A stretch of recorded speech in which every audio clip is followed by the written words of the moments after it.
चलिए मेरे प्यारे बच्चों, आज का जो हमारा टॉपिक होगा प्रोबेबिलिटी ऑफ कंपोजिट इवेंट्स। बहुत ही छोटा टॉपिक है लेकिन ध्यान से समझिएगा। काफ़ी बार होता है कि आपके एग्जाम में आ जाता है, इसलिए ध्यान से समझिएगा। आज हम पढ़ेंगे प्रोबेबिलिटी ऑफ कंपोजिट इवेंट्स। होता क्या है, ध्यान से समझिए। अभी तक आपने सीखा कि किसी एक डाइस को हम टॉस करते थे। टॉस करने के बाद ऐसा होता था कि मान लीजिए जो थर्ड नंबर का है या फोर्थ नंबर का है उसको ऊपर आने की संभावना कितनी होगी, या एक ही डाइस को हम कई बार टॉस करते थे। लेकिन अगर 4, 5, 6 ऐसे कई डाइस ले लिए जाएं और साथ साथ सिमिल्टेनियसली टॉस किए जाएं तो उसमें अगर हम पूछ लें जिसे थर्ड नंबर के आने की संभावना अपर मोस्ट में क्या है, तो कैसे आप बताएंगे। मतलब 4 डाइस लिए हैं, चारों डाइस को हमें टॉस करना है साथ में। अगर पूछ लिया जाए कि चारों में 1 आना है तो 1 आने की संभावना क्या होगी, प्रोबेबिलिटी क्या होगी, वो चीज़ कैसे फाइंड करेंगे, तो वो चीज़ हम देखेंगे प्रोबेबिलिटी ऑफ कंपोजिट इवेंट्स। लिखेंगे यहाँ पर लेट, हम यहाँ पर मान लेते हैं यन कोई आइडेंटिकल सिस्टम है। Capital N is identical system, is identical system. जो कैपिटल एन है वो आइडेंटिकल सिस्टम है। और हम यहां पर मान लेते हैं N R system so R events. और जो एन सिस्टम है, N system so N events. ठीक, क्लियर। मतलब हमने माना जो कैपिटल एन है ये कोई आइडेंटिकल सिस्टम है, और जो एन आर है वो आर इवेंट को शो कर रहा है, एंड एन एस हमारा एन इवेंट को यस इवेंट को शो कर रहा है। ठीक, यस इवेंट को शो कर रहा है। अगर हम प्रोबेबिलिटी देखें फॉर इवेंट आर, जो प्रोबेबिलिटी होगी, probability P R equal to system क्या है, एन आर अपान में आइडेंटिकल सिस्टम। इससे बना लेंगे question number first. And for event yes, अब देखिएगा ऐसा क्या हुआ। हम जानते हैं जो प्रोबेबिलिटी होती है, मान लो एक कोई सिक्का है, सिक्के को जब टॉस करते हो तो उसमें हेड या टेल आने की संभावना होती है। अगर हेड आने की संभावना बात की जाए तो हेड अपान में टोटल, वैसे आर इवेंट अपान में टोटल आइडेंटिकल सिस्टम जो हमने माना है। For event yes, yes event के लिए जो प्रोबेबिलिटी होगी, प्रोबेबिलिटी क्या आएगी, यस इवेंट के लिए probability P S equal to N S upon में capital N. Equation number second. अगर हम कह दें यहां पर, अगर हम लिख लें कि for both N and S system, दोनों के लिए लिख लें, तो इसके लिए होता है प्रोबेबिलिटी जो होगी पी आर कामा एस, ये हो जाएगी पी आर मल्टीप्लाई में पी एस के। ये चीज़ नोट करेंगे, ये चीज़ें बहुत इंपॉर्टेंट है। मतलब अगर आप आर और एस इवेंट के लिए प्रोबेबिलिटी निकालोगे तो वो probability of R events multiply probability of S event के बराबर आएगी। मतलब आर इवेंट की प्रोबेबिलिटी और एस इवेंट की प्रोबेबिलिटी के मल्टीप्लिकेशन के बराबर आएगा प्रोबेबिलिटी ऑफ कंपोजिट इवेंट्स। हम पढ़ ही रहे हैं कंपोजिट इवेंट्स। अगर हम फॉर एग्जांपल के लिए आपको दिखा दें, फॉर एग्जांपल के लिए कि मान लो आपको एग्जांपल दिया जा रहा है, लेट माना हमने let 6 dice are tossed simultaneously.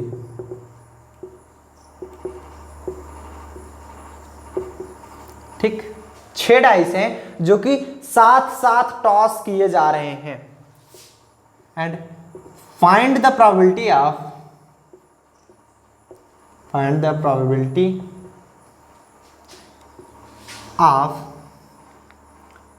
One number. ये 1 नंबर इसलिए लिखा जा रहा है क्योंकि इसमें 1 2 3 4 5 6 होते हैं, तो 1 नंबर का हमें प्रोबेबिलिटी निकालना है। 1 number upper most in all dice. हमें सभी डाइस में एक साथ 1 आएगा, उसकी प्रोबेबिलिटी क्या होगी। मतलब आपने 6 डाइस लिया, 6 डाइस मतलब पासा होता है, पासों को आपने फेंका साथ साथ में, और उसमें जो 6 पासे में 6 डाइस में एक आने की संभावना, अपर मोस्ट में एक आने की संभावना क्या होगी, वो चीज आपको बताना है। कैसे निकालेंगे, हम निकालेंगे प्रोबेबिलिटी ऑफ कंपोजिट इवेंट, क्योंकि ये बता रहा है 2 डाइस हमने लिए या R event and S event, उन दोनों को साथ साथ टॉस किया गया तो उनकी प्रोबेबिलिटी के मल्टीप्लिकेशन के बराबर आया। तो यहां पर देखेंगे, सॉल्यूशन लिखेंगे, as we know that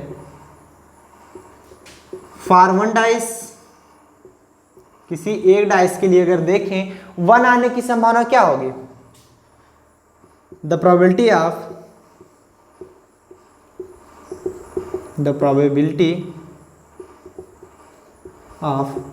1 upper most 1 ऊपर आने की संभावना क्या होगी, प्रोबेबिलिटी इक्वल टू क्या हो जाएगा, P1 मान लेते हैं हम इसको, क्या हो जाएगा 1/1 आने की संभावना पूछ रहा है। तो वो पासा कैसा होता है, ऐसा ही तो होता है पासा, ये इस पे 1 2 3 4 एंड सामने वाले पे मान लीजिए 1 2 3 4 5 और लास्ट वाले में जो ये वाला है अंदर वाला 1 2 3 4 5 6। तो आपको ये आने की संभावना, आपको 1 अपर मोस्ट लाना है, 1 अपर मोस्ट आने की संभावना क्या होगी। तो ये 6 फलक में पहला फेज है, एक फेज है, तो 1 अपान टोटल फेज 6, पासे की संभावना यही होती है। अगर हम सिक्का ले लें, सिक्का यहां पर हेड हो गया, ये नीचे वाला जो भाग होगा वो टेल होगा। अगर हम बात कर ले हेड आने की संभावना क्या होगी, probability of head equal to head कितना है 1 अपान टोटल क्या है हेड एंड टेल 2, तो 1/2 हो जाता है। तो वैसे 1 आने की संभावना, ऐसा नहीं है कि आपको 1 आने की संभावना तो वही 1 लिखो, 2 आने की संभावना आ जाए तो आप यहाँ पर 2 लिख दो, ऐसी कोई बात नहीं। अगर यहाँ पर 2 आने की संभावना होती फिर भी पहला फलक ही है, पहला फेज है वो, इसलिए लिखा गया। एक फेज में ही 2 आएगा, ऐसा नहीं 2 अलग अलग फेजों में 2 आ जाएगा, एक ही तरफ 2 आता है। तो आपको मिलेगा क्या, हेंस फ्रॉम प्रोबेबिलिटी ऑफ, लिखेंगे यहां पर प्रोबेबिलिटी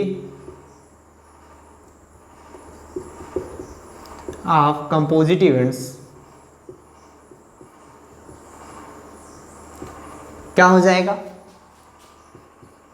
प्रोबेबिलिटी पूरा निकालेंगे तो 1/6, 6 पास से लिए हैं तो 1/6 मल्टीप्लाई में 1/6 मल्टीप्लाई में 1/6 मल्टीप्लाई में 1/6, 1 2 3 4 5 एंड 6 क्या हो जाएगा 1/6 की पावर 6, ये प्रोबेबिलिटी। अब आप लोग कैलकुलेट कर लीजिएगा 6 पावर 6 कितना होता है, ठीक।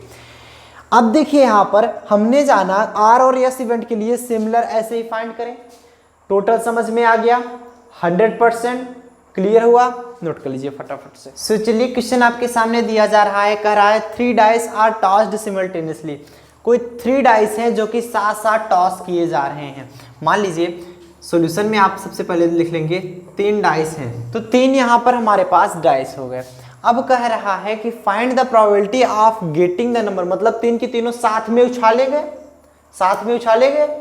अब कह रहा है अभी हमको नहीं पता किसमें कौन सा आगे है कौन सा पीछे, जब गिरेंगे तब मालूम चलेगा, तब हमें दिखेगा कौन सा अपर मोस्ट है। कह रहा है the number of 5 upper most simultaneously in all 3 dice.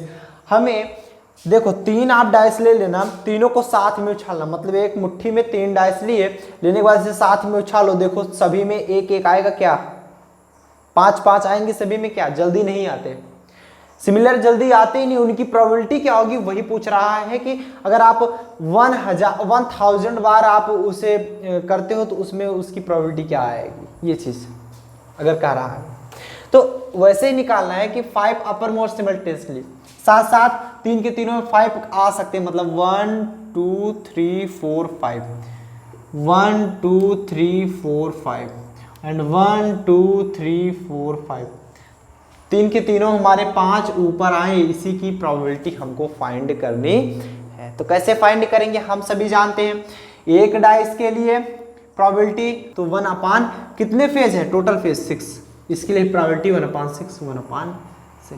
अगर हम निकालेंगे तीनों के लिए क्या हो जाएगा, यहाँ समझिएगा, तीनों के लिए साथ साथ निकालेंगे तो प्रोबेबिलिटी क्या हो जाएगी 1/6 मल्टीप्लाई में 1/6 मल्टीप्लाई में 1/6 मतलब 1/6 6 जा 36 मल्टीप्लाई में 6 करेंगे 1/216।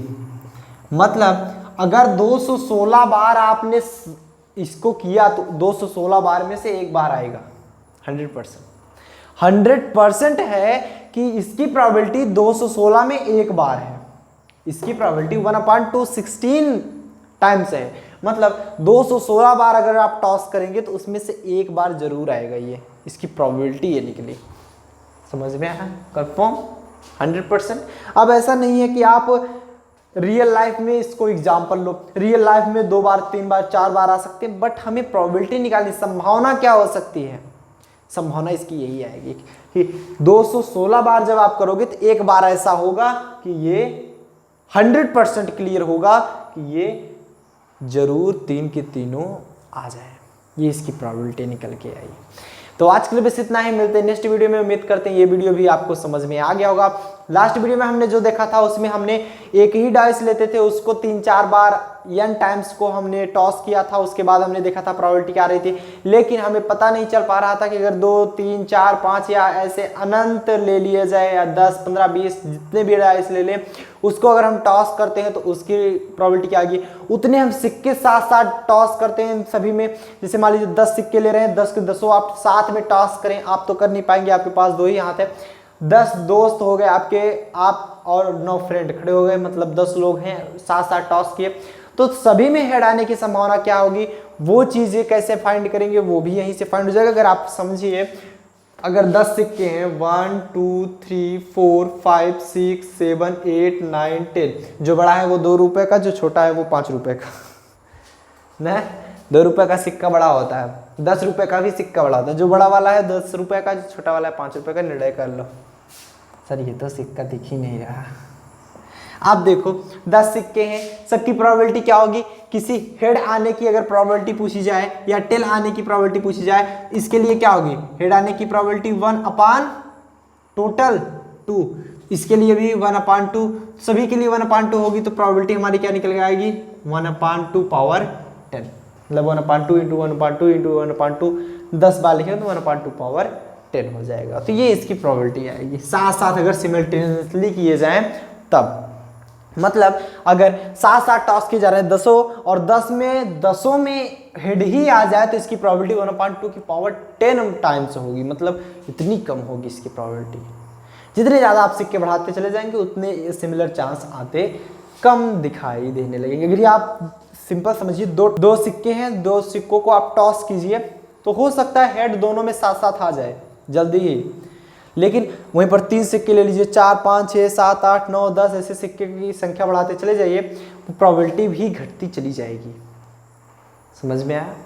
क्लियर हुआ? 100%। इतना नोट कर लीजिए फटाफट से, आप लोग नोट कर लिए। चलिए, तो आज के लिए बस इतना ही, मिलते हैं नेक्स्ट वीडियो में। टिल देन बढ़िया से पढ़ाई करें। All the very best.